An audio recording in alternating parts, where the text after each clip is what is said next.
Well, hello everyone, and welcome to Movie Goodness, where we examine life through cinema here on the KB Radio Network. I am your host, Kevin Reed, and today I'm asking all of you to journey with me to the depths of hell, Hell's Kitchen to be exact, as we examine the comic book character Daredevil.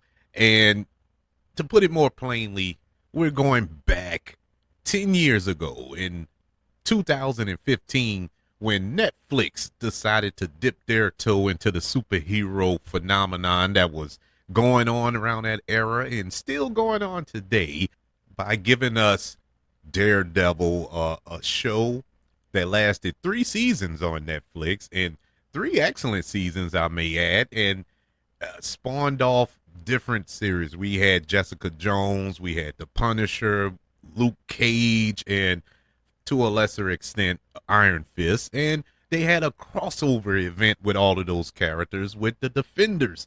But we're going to go into, well, at least focus mainly on Daredevil because on March the 4th on Disney Plus, we get Daredevil Born Again, a brand new series. In according to certain publications, I don't know if all of them are reporting this, if any of this is true. We're getting a continuation of those 3 seasons on Netflix with Daredevil Born Again, but this go around, this will be canon. This will be a part of the MCU proper. It's going to fit in to the Avengers. It's going to fit into Iron Man and Spider-Man and Agatha all along and WandaVision. It's all part of the universe for real. With the Netflix shows, it was and it wasn't. It was kind of part of it, just like Agents of S.H.I.E.L.D., which was on ABC around that time. Agents of S.H.I.E.L.D. was a part of the MCU technically, but not really. In the first couple of seasons, they directly reference things that were going on in the films, with even had Nick Fury, had Samuel Jackson pop up on that show and kind of connected that show to the MCU. But as seasons went on, it kind of separated itself. And I don't know if they separated it or the MCU separated themselves from it. It was a pretty decent show. It kind of filtered at the end, went a little out of the box, but it was decent. It was watchable. I watched it, but that's besides the point. What I did watch and enjoy all the way through was Daredevil. This show was everything that I guess other comic book films and television shows were lacking, and that was realism. What made this show so special was its realism, its grounded approach to superheroism. It really grounded us as characters. It gave us characters that we can relate to. And that's not to say we can't relate with Peter Parker or Tony Stark or Steve Rogers and so on and so forth in the Marvel universe, but it's something about Daredevil. It's something about the Punisher. It's something about Froggy. It's something about all of these characters that you can relate to because it's nothing fantastical about these characters. They're normal human beings. There are no superpowers and flying abilities and all this here. Maybe a little touch of superhuman elements to a degree, but not out of the realm of possibility. But it was so grounded, so violent, so gritty. The tone was dark, and I loved every minute of it. But before we jump into these seasons, we're gonna go over seasons 1, 2, and 3 of Daredevil, and not go over them in the sense of every episode, every scene, breakdown. They got channels on YouTube that will do that for you, and I'm gonna leave it to them. I'm gonna leave it to those fine men and young ladies who are breaking down all of these shows. I've seen a few of them on YouTube. At least I've seen the thumbnails from 'em, but they do a good job at that. Me personally, I wouldn't, because we'll be here for 2 years trying to break down everything about those Netflix shows. But I just want to touch in on a few points. In the event, in the event that this is canon, that they're going to continue on with this story or the stories that we left off with in the Netflix era of Marvel. And I'm looking forward. I just want to take this time to say I'm looking forward to Daredevil Born Again on Disney Plus. I when they made this announcement, during either Comic Con or one of these cons, that Kevin Feige comes out and gives the list of the timeline of all of the films coming out in the next 2-3 years, and phase 5 and 6 and all this here. When he announced Daredevil Born Again as a series on Disney Plus, I was bought in. I was you got me. You got me. The movies didn't excite me that much because Daredevil became one of my I don't want to say favorite, because we use that so often and loosely, Oh, that's one of my favorites. That's one of my favorites. He's not one of my favorite characters, but he's a character that I truly have grown to appreciate, because in the comic books he wasn't. I'm gonna be 100% honest with you. I've read a few issues of Daredevil. I found the character interesting. A blind superhero. Okay, let's see where this goes. And it was good. He was a good. Matt Murdock is a very interesting character, but I just couldn't connect with him. And then when the film came out that starred Ben Affleck and Michael Clark Duncan and Jennifer Garner and Colin Farrell, by the way, he was in that as well as Bullseye. But it was so campy, but I enjoyed it. I really did. Now when I watch that movie, I see the cheese, I see the bad CGI, the bad quality. I just, I understand it now, but it's still watchable. I don't hold it in high regard. I never did hold it in high regard. I think Ben Affleck did a pretty decent job as Matt Murdock. Granted, never was a big Daredevil guy, so it really didn't bother me. It really didn't. That's why when they announced Ben Affleck as Batman a few years later, I was like, well, I can see it. When the internet lost their collective minds about it, I was like, okay, that's cool. I don't see the problem. But a lot of people referred to the fact that he played Matt Murdock and butchered that role, but it didn't bother me. But anyway, before we get into all of that, let's get into the character himself, Daredevil. Who is Daredevil, and where did he come from? What brought about this superhero? And in case you don't know who Daredevil is and what he can do, let's get into that as well. Daredevil is a superhero. He appeared in comic books published by Marvel Comics. He was created by the great, the late, the legend, the icon himself, Stan Lee, and Bill Everest, and also had some input by the great Jack Kirby as well. The character first premiered in Daredevil #1 in April of 1964. Daredevil is the alias of Matthew Michael Matt Murdock. He's a lawyer, blinded in childhood in a chemical accident that gave him special abilities. While growing up in New York's Hell Kitchen, a crime-ridden working-class Irish American neighborhood, Murdock pushes a man from the path of an oncoming truck and is blinded by radioactive substance that falls from the vehicle. And that was the thing in comic books. It was always radioactive, especially with comic books that were mainly written in the 60s, or characters that were created around the 50s and the 60s, radioactive stuff was like the bee's knees. So radioactive substance is what blinded Matt Murdock as a child.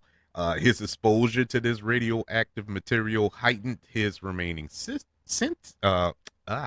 I can't get it out.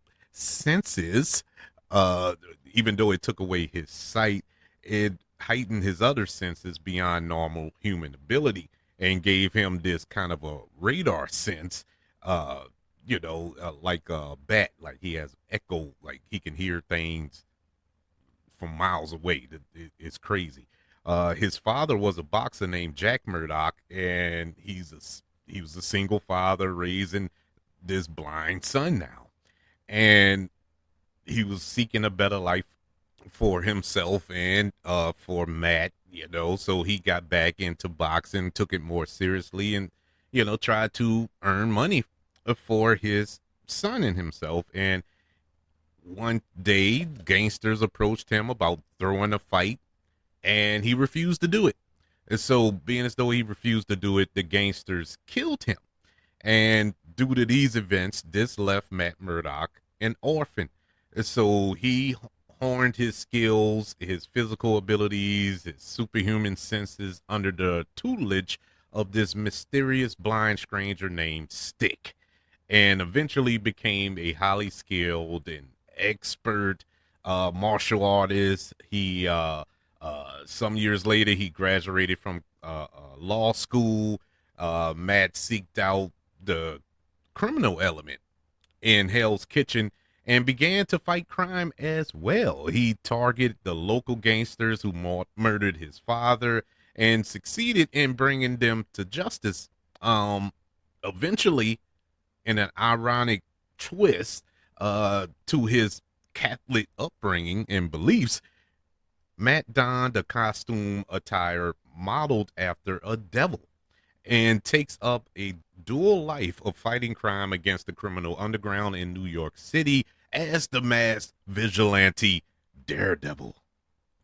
Some of the themes that the Marvel comic books touch in on involving Daredevil, uh, he really fights with or fights against political corruption. He deals with the Irish Catholic identity and culture as well. They touch in on that a lot in the comic books. Blindness, really goes in depth with the blindness, and shedding a light on it is not a caricature of blind people or an insult towards blind people. It is really shining a light on that community. Violence and trauma, especially childhood trauma, deals with that a lot. We touched in on some of his powers. Like I said, he has a heightened sense. His senses are heightened, despite the fact he doesn't see. He can't see, but all of his other four senses operate at a superhuman level. Just for an example, Daredevil can identify people by their distinct heartbeat. It's like a fingerprint, the way your heart beats, and he knows who you are by your heartbeat. You could be standing in a room, he knows that is you. With 50 other people in there. It's crazy how he's like a human lie detector test as well. By that heartbeat, he can tell if you're lying because your heart will kind of switch to a different rhythm when you're lying. It's a what they call it, a polygraph. Yeah, it's a lie detector. It's a polygraph thing, and so that is amazing. He is often called the man without fear, and I often wondered why doesn't he have fear? I used to think that as a kid. It took me till I got older to really realize why. How can you be afraid of something you can't see? And and that's what him doing all this parkour and jumping off of building tops and all his other foolishness, like nothing. He's not afraid of nothing. Is because he can't see it. I mean, there's nothing to fear. I don't fear. I don't fear a tiger right now because there's no tigers around me. Now you put me in a zoo and put me in that enclosure with a tiger. Yeah, I'm a pull a brick, but right now I'm not afraid of him because I don't see one around me, and that's him. He's there's nothing that can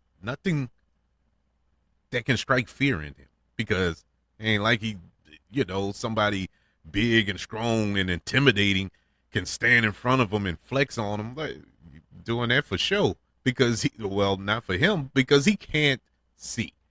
So that's one cool factor that Daredevil possesses. But Daredevil really got my attention. I want to say I can't think of when these issues came out. Is when Frank Miller, one of my favorite comic book writers, started writing Daredevil, and when he was brought on and started, you know, telling the stories of Daredevil, Matt Murdock, I really got interested. I really was intrigued by it because think of what Frank Miller did with Batman in the '80s. He did the same thing for Daredevil. Yeah, he turned that character out of kind of a laughing stock of sorts or overlooked character and really brought him to the forefront. And it got my attention because before that, as I mentioned before, I really wasn't into that character too much. But due to Frank Miller's excellent writing, I really started to pay more attention to that character. But that's the introduction to him. That's who Daredevil is. That's who Matt Murdock is and his background and his abilities. And so now that we know who this character is and what he's all about and what he stands for, let's jump into Netflix attempt at a superhero universe, which I think was a successful attempt. Yeah, they kind of dropped the ball with they dropped the ball with Iron Fist, but it was a nice try. In that last season of Luke Cage, it just man, it's so frustrating because I loved that show. Oh, I love that show, and I love that character, and they kind of messed it up. They ain't no kind of, they messed it up. But Daredevil, they knocked it out of the park. Daredevil is it was created by Drew Goddard for Netflix. It was based on the Marvel Comics character, and it was set in the MCU, sharing continuity with the franchise's films. And it was the first Marvel Netflix series leading to the crossover miniseries, The Defenders. Matt Murdock, aka Daredevil, was played by Charlie Cox, and Charlie Cox knocked it out of the park. As a matter of fact, he was so good they had to bring him back to revitalize this series for Disney Plus. Nobody else can play this role. There's nobody after Charlie Cox graced our television screens with playing this character. Nobody else can play this role. They have had 50 Batmans. They have had 50 Supermans. They have had countless Spider-Man. But my God, there's only one Daredevil. Yeah, Ben Affleck did what he did, but we're excluding that. My goodness, man. And I knew nothing of Charlie Cox prior to Daredevil. And when I saw set for photos before this series came out, I was like, man, he's kind of small. I wasn't expecting him to be, Hercules size, Thor size, or anything like that. I thought he was going to be a little taller at least. He looked kind of short, and I don't know how tall Charlie Cox is. And it don't matter no more because when he when he became Daredevil, man, he owned this role. He owned it and still is. Charlie Cox just dove head first into this role. And you can tell he loved it. You can tell that he truly enjoys playing this character. I mean, he's still playing him 10 years later. He played him in probably the sneakiest cameo of all time in Spider-Man No Way Home. It gets overshadowed because of what took place in that film with Andrew Garfield and Tobey Maguire popping up in that movie. nobody talks about Charlie Cox in that film as Matt Murdock, but that was a cool cameo. And Charlie Cox returned to play him, and that was his first time playing the character since the Netflix show stopped airing. And I remember the theater I was in when me and my family went to go see Spider-Man: No Way Home. Everybody cheered when they saw him. I mean, it felt so good because I thought it was over. I thought it was over. We weren't going to see this character no more, or him play this character no more. But lo and behold, he played him in the MCU nonetheless, proper. Even though this series is kind of linked, but never integrated with any other characters in the MCU. And this was the first time that this actually happened. And then he popped up in She-Hulk, even though She-Hulk didn't hit the mark. It was good to see him back as Daredevil again, and now we're getting him in his own show or a continuation of the Daredevil series on Disney Plus. Here on the Netflix show, you had Deborah Ann Wall, who joined him, Aiden Henson, Rosario Dawson, and Vincent D'Onofrio. I believe I'm saying his name right. If I'm not, I apologize. But he played Wilson Fisk, aka Kingpin, and he is returning as that character as well in this new series. But we seen him earlier.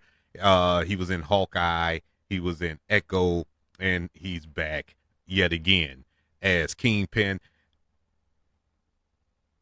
Season 1 of Daredevil on Netflix, it sees lawyer by day Matt Murdock use his heightened senses from being blinded as a young boy to fight crime at night on the streets of New York City's Hell's Kitchen neighborhood as Daredevil, while uncovering a conspiracy of the criminal underground being led by Wilson Fisk.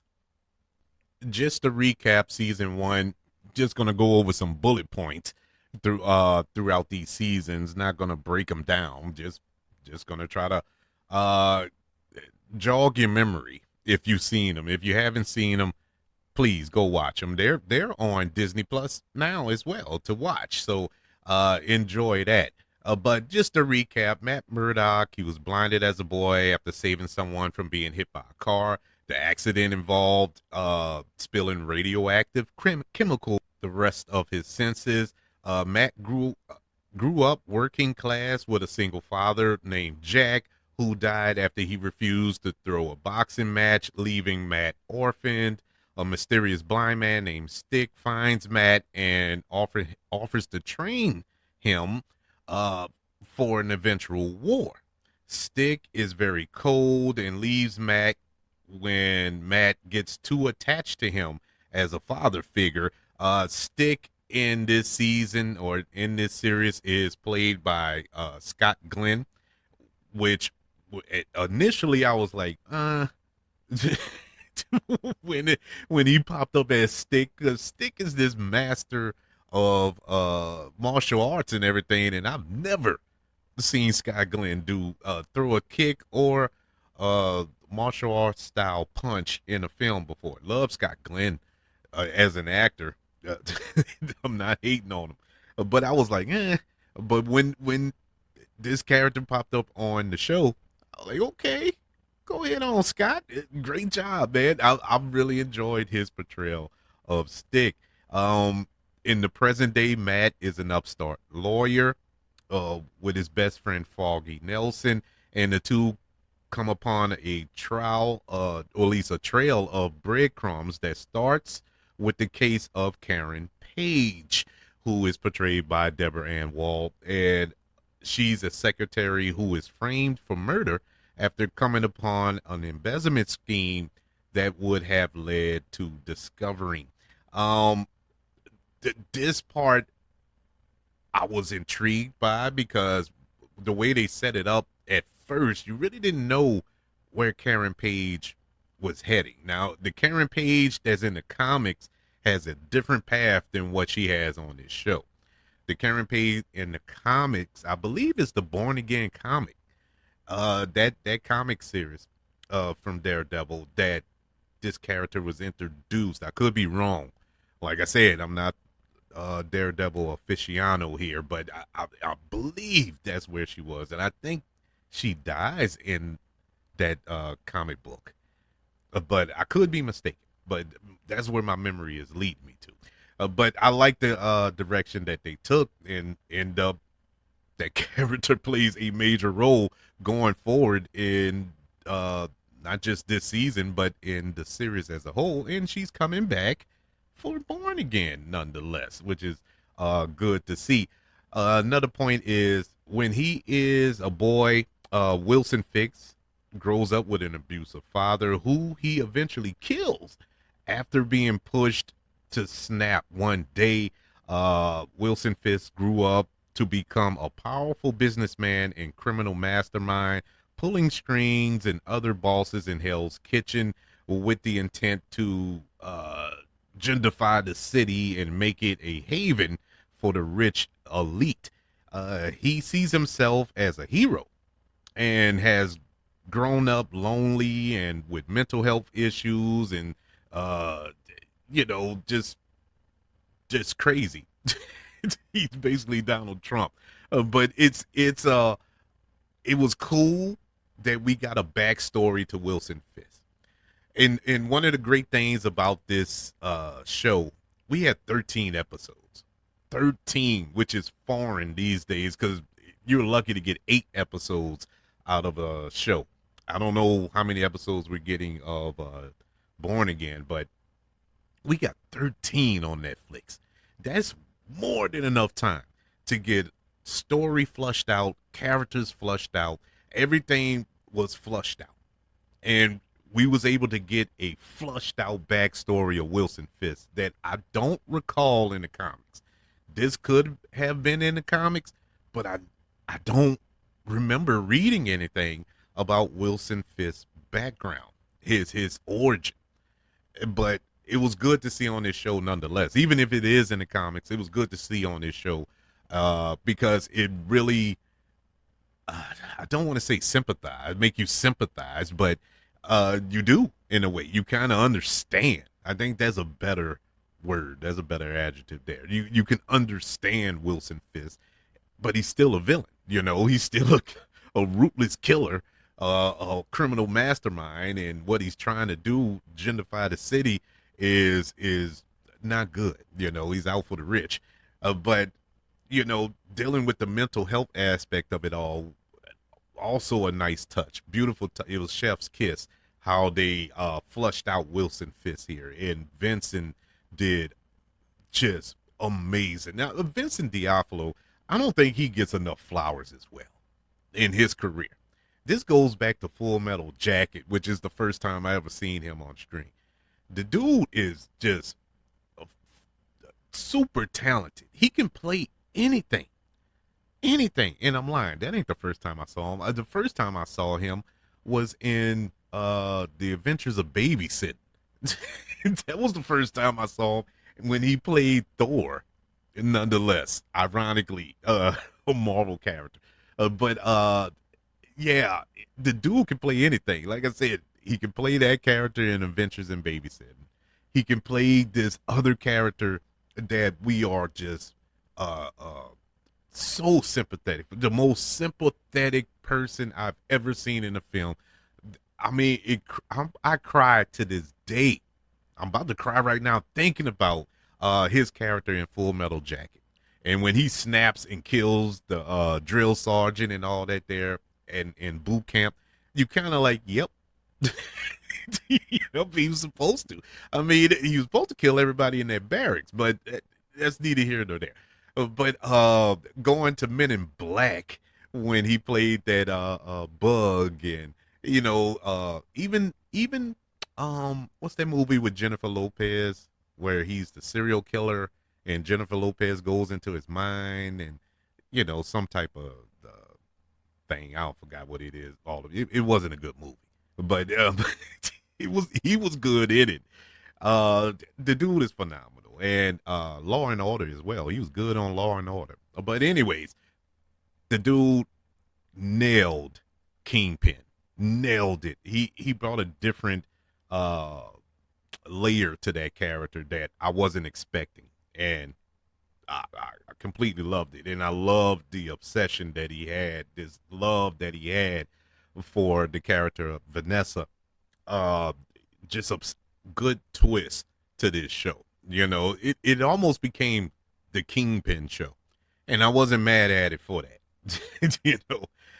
Moving on to the other point of season one, Matt spends most of his nights as this nameless vigilante. Actually, he was dressing in black. He wasn't dressing in red. He didn't have a proper quote unquote costume.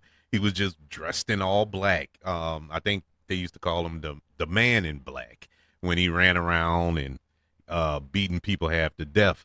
Uh, it was cool. And Wilson Fisk had framed the man in black for a bombing around the city, or a couple of bombings around the city. So he was now referred to as the devil of Hell's Kitchen. And so Kingpin's control and reach pushed Matt to a conflicted place of simply wanting to kill Wilson Fisk rather than bring him in for justice, to turn him in and do it the right way. And so there's that dynamic of the show that Matt Murdock is conflicted on what his belief system is and what his emotional side is dealing with, and him trying to find that balance. That was the conflict throughout this show, and actually through the whole series, not just season one. We see Stick return in this season, later on in the season, and he disagrees with Matt on a lot of things because Stick is a cold individual. he Stick killed a kid. Matt and Stick, they fought, and Stick leaves again. They have different philosophies. Let's not forget, Matt is a religious man. He doesn't believe in killing anybody. That's part of the conflict that he's facing with the Kingpin element of it all. And so, and then we're going to see in season 2, it goes even deeper, but we'll get to that in a minute. Yeah, Stick is the same way. Stick doesn't he doesn't care. He justice to him is by any means necessary. Yeah, bring him in, cool. Kill him, cooler. He doesn't care. We see Matt confront Fisk with the intent to kill him, but is weakened after a prior fight, and he's outmatched. He gets his butt kicked, and discovering that Fisk's suit also doubles as body armor.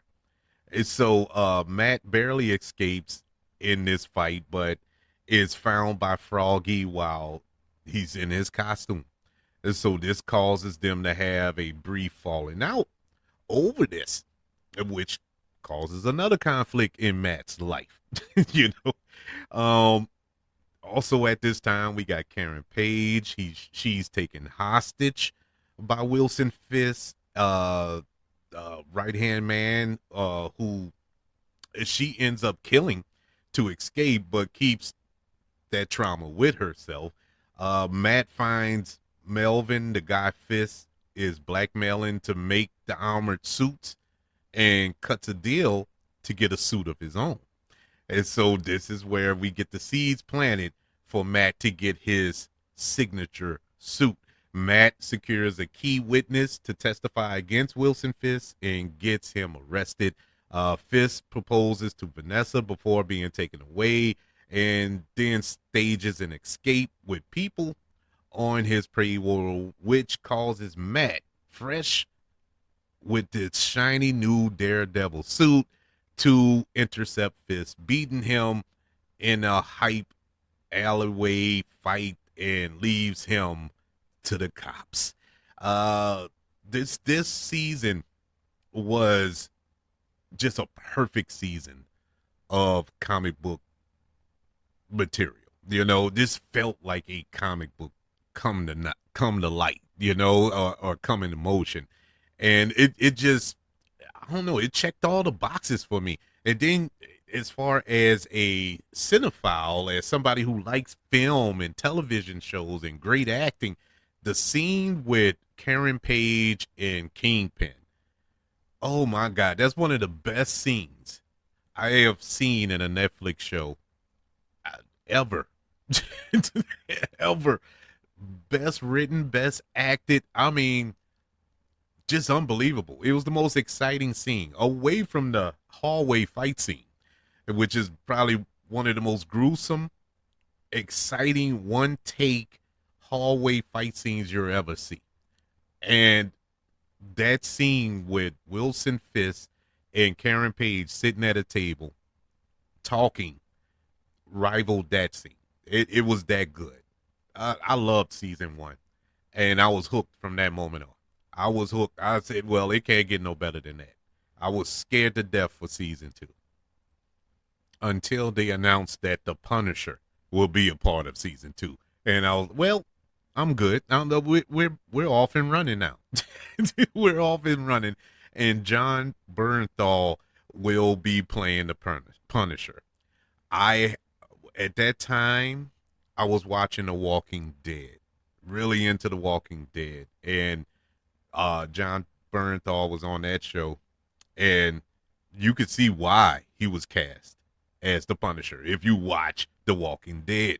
His character, Shane, and yeah, that's perfect casting. And I've seen him in other things, but I was like, yeah, that's perfect casting.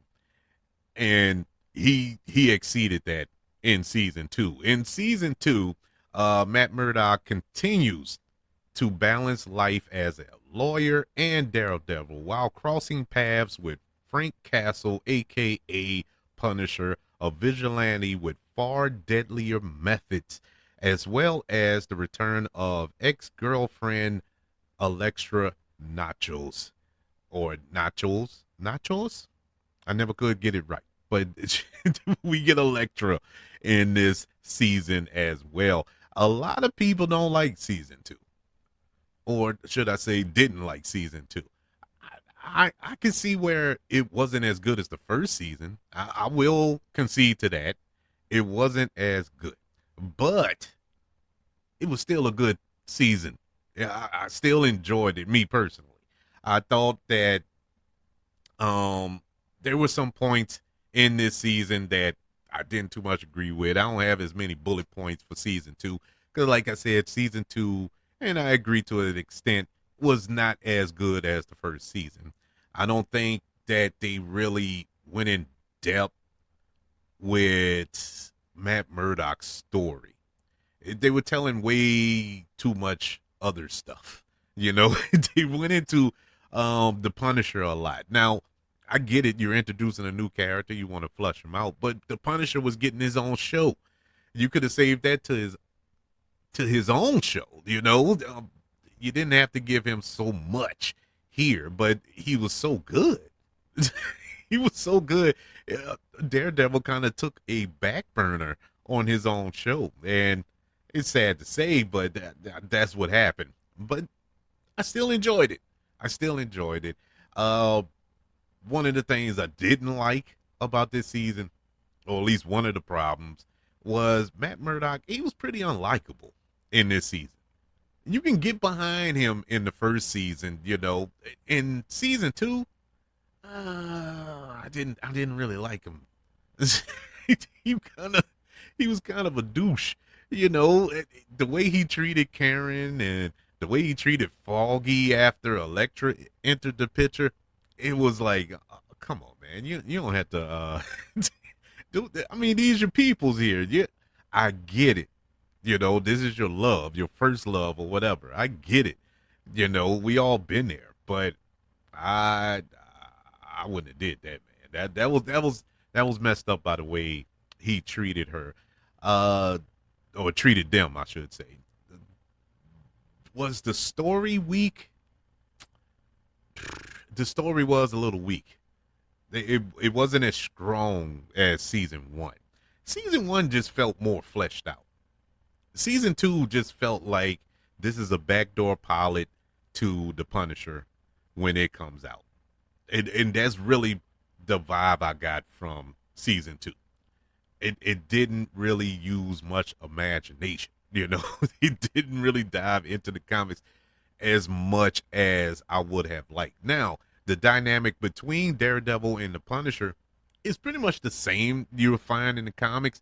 How they're trying to achieve the same goal just in a different manner. That's how they are. They're like Magneto and Professor X, both trying to achieve the same goal just in different ways. And to put it in more realistic comparisons, Malcolm X and Martin Luther King trying to get to the same goal just in different fashions. And so that's what Daredevil and the Punisher are. They didn't really do a good job here because the conflict was that the Punisher is trying to push Daredevil to see things his way, to do things his way. Punisher has zero problems killing. Actually, that's all he do. He don't. That's the only matter of justice that he dishes out. And that's that. There is no apprehending. There is no reading your rights. It's killing you. And there should have been more conflict than it was. Now, there was a little, existential crisis within Matt, but not as much as it was in season one when Matt was kind of pushed to that point, and we can feel the struggle within him throughout that season. Here in season two, not so much. You really did feel that he was really more on the Punisher side. It really wasn't much of a fight there. But ultimately, of course he went his way. But it didn't get there in the matter that I wanted. Elektra, her addition, it was inevitable. I knew that it was going to eventually happen. I wasn't expecting it in season two, and it felt kind of jumbled up. It was a lot going on in this season, and I felt they probably could have pushed that back. They could have focused more on the Punisher / Daredevil element of it all. But it was a nice addition. The actress who played her, I can't, her name escapes me right now. I don't have it written down right here, but she did a fine job as Elektra. I would say she did a better job than Jennifer Garner, and that's saying something. I honestly, dude, she did a really good job. Very sexy, very physical. She fits all the attributes. She checks all the boxes. Good casting. It just, I don't know, that character wasn't really written and fleshed out enough for this series. But season two was decent, not as good as the first.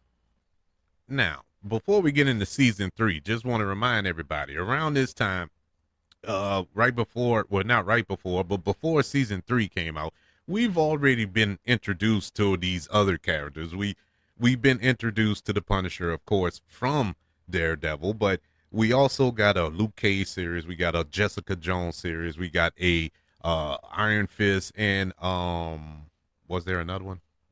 Anyway, we got all of these shows, and we also had the Defenders. We had the crossover that took place before we got season three. So all of these events have taken place. So now we arrive at the third and final season of the Netflix Daredevil. And in season three, Matt Murdock recently recovered from near death, attempts to rebuild his life after facing off against the newly released Kingpin, who manipulates a troubled FBI agent named Benjamin Dax Poindexter, who we also know as Bullseye, into becoming a murderous fake Daredevil, leading to a chaotic battle between Matt, Kingpin, and Bullseye as Fist schemes to regain his power and reputation in Hell's Kitchen, ultimately accumulating to a confrontation at Wilson Fisk's wedding when Matt exposes Wilson Fisk's crime with the help of a dying FBI agent's testimony leading to Fisk recaptured by the authorities. Throughout the season, Matt struggles with his identity as Daredevil and his personal demons while gripping with the consequences of his action. This is a rebound from season two. Season three, once again, I read where a lot of people were kind of on the fence with season three. I love season three. Season three and Bullseye was such a good character. Once again, they did an excellent job of flushing out this character. I was so on board with this because Daredevil, not Daredevil, Bullseye in the movie, the Ben Affleck movie, Bullseye in that film, I actually liked. He was played by Colin Farrell nonetheless, and I actually liked him. Was he campy? Yes. Silly? Sure. But I liked it. But I wanted to see a more grounded, serious Bullseye, and we got him here. And his story, my God, his story was so heartbreaking and cool. I, man, once again, I wanted to see more of his story than anything else. Just a few key points from season three was Wilson Fisk's return. Kingpin is the primary antagonist in this season, using his manipulative skills to orchestrate events and gain back his power. That was a cool element to the show. The rise of Bullseye, as I stated before, Dax Poindexter is introduced as a potential ally, but is manipulated by Kingpin into becoming a deadly Bullseye. And before he became the Bullseye, uh, not interpreting, uh, yeah, interpreting, Daredevil. It That was cool too, to kind of frame Daredevil as this murderous vigilante. I thought that was a cool element before he made the turn to Bullseye. Uh, cool, cool. I like that. I don't know if that's in a comic book issue that they adapted that from. I didn't read it, but I love seeing it in this season. Matt's internal struggle was another key point in this season. Matt grapples with his identity as Daredevil and the moral complexities of his action. Going back through all of the things that he did. It's like us. You ever look back on things that seemed like a good idea at the time 20 years ago, but now you think back like, I shouldn't have did that. I shouldn't have did that, or I shouldn't have said that, or things of that nature. I know I do. If you don't, I don't say I regret anything I've done.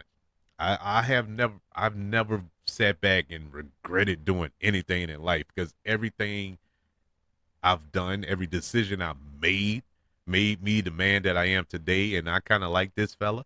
And so I think everything that I did was the right thing to do, but sometimes I think back like maybe I should have did it differently, to whereas I could have arrived to this point quicker, as opposed of not doing what I'm doing. You know what I'm saying? Like this show, I wish I would have started doing this show years ago, and here I am. But it's all in the right time. But yeah, this was a struggle of Matt's throughout this season. I like that uh, uh, struggle that he was going through, mental struggle that he was going through. And that's what was missing in season two. It was there, but it wasn't flushed out right. It just didn't feel right like it did in season one and season three. Season two just didn't have that same pop. But they regained it here in this season. Karen Page had a pivotal role in this season, exposing Wilson Fisk. Going back to their epic scene from season one. I like that as well. And then we get the climax at the wedding, which was a cool little showdown between Daredevil and Kingpin as well as Bullseye. And so I did like this season. It was a much needed rebound from season 2, and definitely a rebound from the Defenders, because the Defenders didn't hit home with me. I was hoping and wishing and praying that they were able to knock that show out the park, and it just didn't do nothing. It wasn't bad. It wasn't unwatchable. You know what I'm saying? It was just like there. You seen it and you're like, okay, I seen it, and that's that. I couldn't tell you anything else about that show. Nothing, because I think I watched it twice, and that was around the time they first came out. I haven't watched it since, and I have no desire to. Um, yeah, I'll leave it at that. But season 3, cool rebound. Sadly, that was it.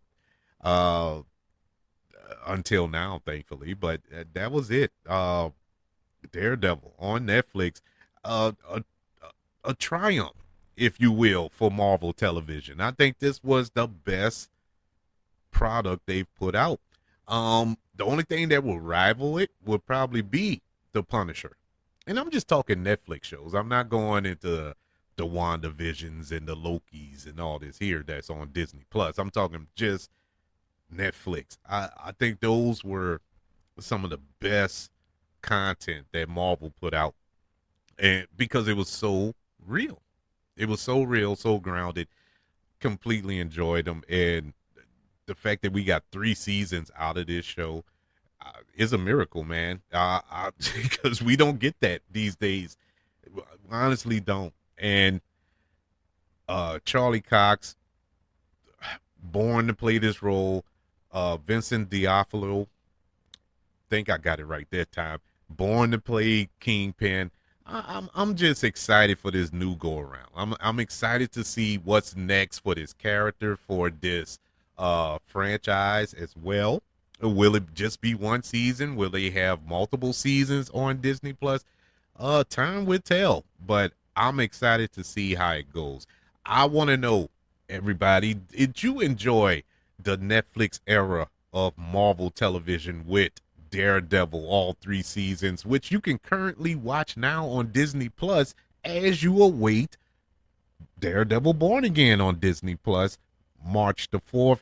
I am excited for it. I want to know how excited for it you are. Email the show, kbradiopodcast@gmail.com. You can also search for this show on all social media platforms. Just search for the KB Radio Network. Don't forget about YouTube. Subscribe to the KB Radio Network channel and like this video if you don't mind. Don't forget about the 5 stars, the reviews, and sharing this show if you're listening on Apple Podcasts, Spotify, iHeartRadio, wherever you are currently listening to Movie Goodness here on the KB Radio Network. Everybody, thank you for joining me for this little recap of Marvel Television's Daredevil, which aired on Netflix for 3 glorious seasons.